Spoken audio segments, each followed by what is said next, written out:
ഇന്നത്തെ കാലത്ത് എല്ലാവരും നേരിടുന്ന ഏറ്റവും വലിയൊരു പ്രശ്നമാണ് ഡിപ്രഷൻ എന്ന് പറയുന്നത്. ഈ ഡിപ്രഷൻ ഉണ്ടാവാനുള്ള റീസൺസിൽ ഏറ്റവും ഫസ്റ്റായിട്ട് നിൽക്കുന്നൊരു കാര്യമുണ്ട്, വിറ്റമിൻ ഡിയുടെ ഡെഫിഷ്യൻസി. അപ്പോൾ ഇത് പലർക്കും ഇപ്പം നിങ്ങൾ ഒരുപാട് വീഡിയോസിൽ ഫേസ്ബുക്കിലായാലൊക്കെ നിങ്ങൾ കാണുന്നുണ്ടാവും, യൂട്യൂബിലൊക്കെ കാണുന്നുണ്ടാവും വിറ്റമിൻ ഡി എത്രത്തോളം ഇമ്പോർട്ടൻ്റ് ആണ് എന്നുള്ളത്.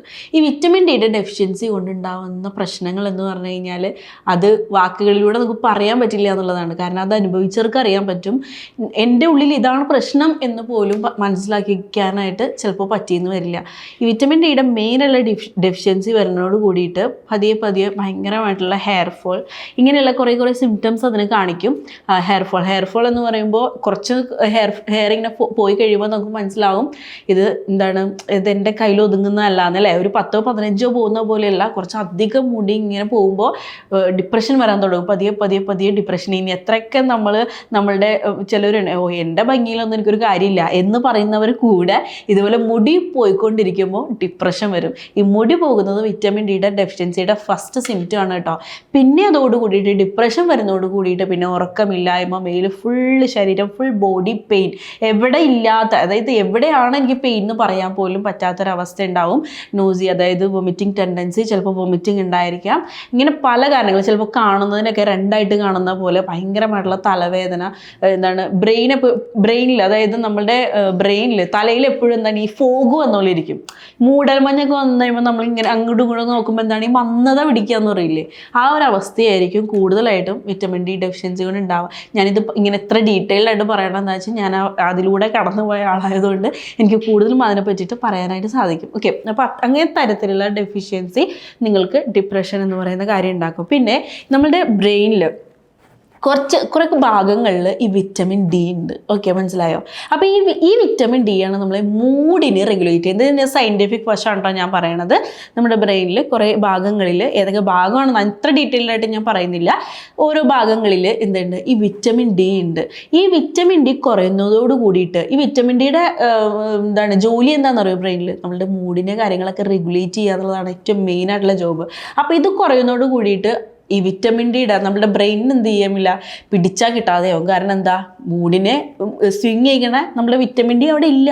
അപ്പോൾ എന്ത് ചെയ്യും, മൂഡ് സ്വിങ്സ് ഉണ്ടാവും. അതായത് നമുക്ക് വെറുതെ ചിലപ്പോൾ സങ്കടം വരും, ചിലപ്പോൾ വെറുതെ ദേഷ്യം വരും, ഇങ്ങനെ ഉറക്കമില്ലായ്മ, സെറട്ടോണിൻ എന്ന് പറയുന്നൊരു ഹോർമോൺ. ഇതാണ് വിറ്റമിൻ ഡിയുടെ രണ്ടാമത്തെ ഒരു കാര്യം. ഒന്നെന്ന് പറയുന്നത് ബ്രെയിനിൽ പല ഭാഗത്തുള്ള വിറ്റമിൻ ഡി കുറയുന്നതോട് കൂടിയിട്ട് മൂഡിനെ പിടിച്ച് നിർത്താനായിട്ട് പറ്റില്ല. അങ്ങനെ മൂഡ് എന്ത് ചെയ്യാൻ തുടങ്ങും, സ്വിങ് ചെയ്യാൻ തുടങ്ങും, ചാഞ്ചാടാൻ തുടങ്ങും. ചിലപ്പോൾ സങ്കടം, ചിലപ്പോൾ ദേഷ്യം, ചിലപ്പോൾ കരച്ചിൽ, ഉറക്കമില്ലായ്മ, അങ്ങനെ പലതും. പിന്നെയുള്ളതാണ് ഈ സെറട്ടോണിൻ എന്ന് പറയുന്ന ഹോർമോൺ. ഈ ഹോർമോണിനെ റെഗുലേറ്റ് ചെയ്യണതും ഈ വിറ്റമിൻ ഡി തന്നെയാണ്. അപ്പോൾ ഈ സെറട്ടോണിൻ കുറയുന്നതോട് കൂടിയിട്ട് എന്ത് ചെയ്യും, ഉറക്കമില്ലായ്മ വരും. ഈ സെറട്ടോണിൻ എന്ന് പറയുന്ന ഹോർമോണിൻ്റെ ജോലി എന്താണെന്ന് അറിയോ? നമ്മളുടെ ഉറക്കത്തിനെ ബാലൻസ് ചെയ്യുക എന്നുള്ളതാണ്. നമുക്ക് ഉറക്കം വരുന്നതും നമ്മളെ എഴുന്നേൽപ്പിക്കുന്നതും എല്ലാം എന്താണ്, ഈ സെറട്ടോണിൻ എന്ന് പറയുന്ന ഹോർമോണാണ്. ഈ ഹോർമോണെ റെഗുലേറ്റ് ചെയ്യലാണ് എന്ത്, ഈ വിറ്റമിൻ ഡിയുടെ ജോലി എന്ന് പറയുന്നത്. അപ്പോൾ വിറ്റമിൻ ഡി കുറയുമ്പോൾ എന്ത് സംഭവിക്കും, ഈ സെറട്ടോണിൻ്റെ ലെവലും കുറയും. അങ്ങനെ ഭയങ്കരമായിട്ട് കുറയുന്നതോട് കൂടിയിട്ട് എന്ത് സംഭവിക്കും, ഉറക്കമില്ലായ്മയിലേക്ക് അത് മാറും. ഓക്കെ, അപ്പോൾ എത്ര വലിയ പ്രശ്നങ്ങളാണ് ഇത് ഉണ്ടാക്കുന്നത് നിങ്ങളൊന്ന് ചിന്തിച്ച് നോക്കിയേ. അങ്ങനെ നമുക്ക് ഉറക്കം കുറഞ്ഞ് ഉറക്കം കുറയുമ്പോൾ എന്തൊക്കെ സംഭവിക്കും, ഉറക്കം കുറഞ്ഞ് കഴിയുമ്പോൾ നമുക്ക് ഒന്നിലും ഫോക്കസ് ചെയ്യാൻ പറ്റില്ല, ആരോടും മിണ്ടാൻ തോന്നില്ല, എപ്പോഴും ഒറ്റയ്ക്ക് ഇരിക്കാൻ തോന്നും, ഭയങ്കരമായിട്ടുള്ള നമ്മൾ ടയേർഡായാൽ തന്നെ പിന്നെ നമുക്ക് എന്തെങ്കിലും ചെയ്യാൻ തോന്നും. രാത്രി ഒരു 12 മണി കഴിഞ്ഞ് ഭയങ്കര ഉറക്കം വരികയാണ്. പകൽ ഫുൾ ജോലി എടുത്തിട്ട് രാത്രി ഒരു 12 മണിയാകുമ്പോൾ നിങ്ങൾക്ക് ഉറക്കം വരികയാണെങ്കിൽ പിന്നെ എന്തെങ്കിലും ചെയ്യാനായിട്ട് നിങ്ങൾക്ക് തോന്നും ഇല്ല. അതാണ് ഈ ഉറക്കം വന്നു കഴിഞ്ഞാലുള്ള പ്രശ്നം. അപ്പോൾ ഇങ്ങനെ ഈ ഉറക്കത്തിനെ ബാലൻസ് ചെയ്യണ ഈ സെറട്ടോണിൻ എന്ന് പറയുന്ന ഹോർമോൺ വിറ്റമിൻ ഡിയുടെ ഡെഫിഷ്യൻസി കൊണ്ട് ഉണ്ടായി കഴിഞ്ഞ് കഴിയുമ്പോൾ എന്ത് സംഭവിക്കും, നമുക്ക് ഉറങ്ങാനായിട്ട് പറ്റില്ല. എന്തൊക്കെ വിചാരിച്ചാലും ഉറങ്ങാൻ പറ്റില്ല. രാത്രിയൊക്കെ ഉറങ്ങാതിരുന്നാലുള്ള അവസ്ഥ നിങ്ങളൊന്ന് ആലോചിച്ച് നോക്കിയേ. അത് കണ്ടിന്യൂസ് ആയിട്ട് ഒരു 1 മന്ത് ഉറങ്ങാതിരുന്നാൽ എന്താകും നിങ്ങളുടെ അവസ്ഥ? ഇതിൻ്റെ കൂടെ ഡിപ്രഷൻ, ഹെയർ ഫോള്, വേദന, പെയിൻ, പിന്നെന്താണ് എന്താ പറയുക, ഈ വിശപ്പ് അതൊന്നും ഉണ്ടാവില്ല. നോസിയ, വൊമിറ്റിങ് അങ്ങനെയുള്ളതൊക്കെ വേറെ ഉണ്ടാവും. ചിലർക്ക് ഡയറിയ വരെ ഉണ്ടായിരിക്കാം. അപ്പം അത്തരത്തിലുള്ള വലിയ വലിയ അവസ്ഥയിലേക്കൊക്കെ ചിലപ്പോൾ നമ്മൾ വിചാരിക്കും നമുക്ക് ഭയങ്കര എന്തോ അവസ്ഥയാണെന്ന്. ആൻഡ് ദ മെയിൻ തിങ് എന്ന് പറയുന്നത് വിറ്റമിൻ ഡി ഇപ്പോൾ ഡെഫിഷ്യൻസി എല്ലാവർക്കും ഉള്ള കാര്യമാണ്. പണ്ടത്തെ പോലെയല്ല. പണ്ടൊക്കെ നിങ്ങൾ കേട്ടിട്ടുണ്ടോ അവന് ഡിപ്രഷനാന്ന് പറയണത്? ഒരു 1000 പേരെടുത്തു കഴിഞ്ഞാൽ ഒരാൾക്ക് ഉണ്ടാവും ഈ ഡിപ്രഷൻ എന്ന് പറയണത്.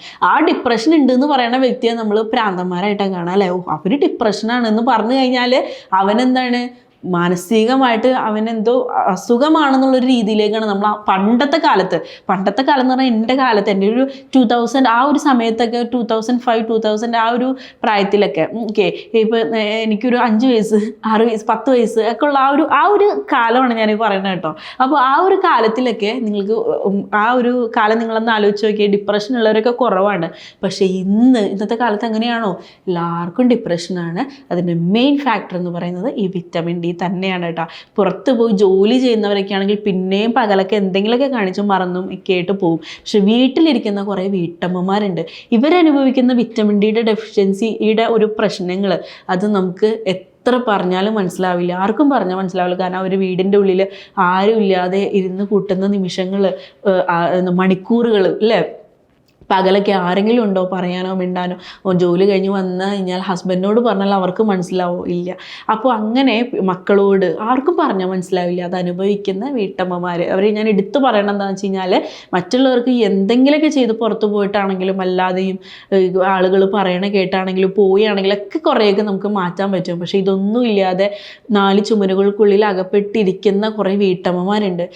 ഇവരെ കൂടെ എൻ്റെ വീഡിയോ കാണുന്ന ആരെങ്കിലുമൊക്കെ ഉണ്ടെങ്കിൽ, ഹസ്ബൻഡ്സുമാരുണ്ടെങ്കിൽ അല്ലെങ്കിൽ നിങ്ങൾക്ക് അറിയുന്ന മക്കളുണ്ടെങ്കിൽ നിങ്ങളൊന്ന് നോക്കിക്കോളാം. അമ്മയ്ക്കോ ഉമ്മയ്ക്കോ ഒക്കെ അങ്ങനെയുള്ള സിംറ്റംസോ കാര്യങ്ങളൊക്കെ കാണിക്കുന്നുണ്ടെങ്കിൽ നിങ്ങൾ അതിന് വേണ്ടിയിട്ടുള്ള റെമഡീസ് എന്താണെന്ന് വെച്ചാൽ എടുക്കുക.